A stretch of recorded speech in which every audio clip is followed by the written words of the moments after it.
When I first went to kindergarten, we were the only family in this whole area in the San Fernando Valley. We were the only Chinese family, Asian family that we knew of. Anyway, so now I'm in kindergarten, and the teacher was valiant, to introduce me to the class. And though she probably hadn't seen an Asian for years, she introduced me. Pupils, we have a new student in class. His name is Fu Ding, and he's a Mongoloid. And some students said, wait, what's a Mongoloid? And then they says, they're yellow people. And are we Mongoloids? No, we're white, so we're called Caucasoids. And there's also Negroids, and they're black people, but we don't have any here. But look at Fuding, he's yellow, so he's a Mongoloid.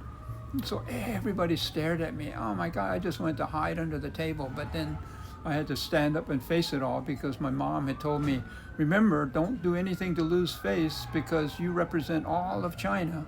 Anyway, so I stood there, and from then on I knew I was a misfit. I was a maverick, a hole in the corner man, not the normal.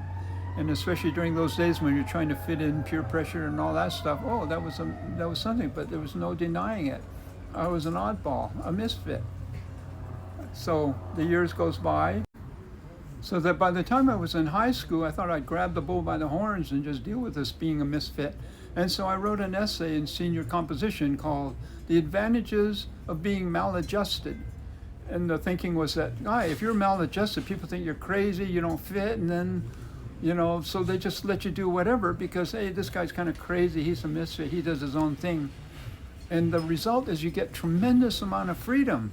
You get to kind of explore your own turf, and people just assume you're off on your own track, and wow, what freedom.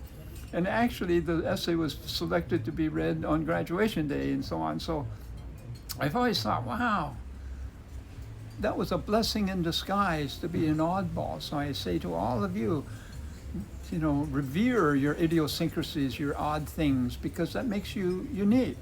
And now, since I've been into artistic pursuits and spiritual pursuits, boy, what a blessing, because both those pursuits require an independent mind, free of social pressure and peer pressure and all that stuff. So check it out. Respect your own idiosyncrasies. That's what makes you truly unique.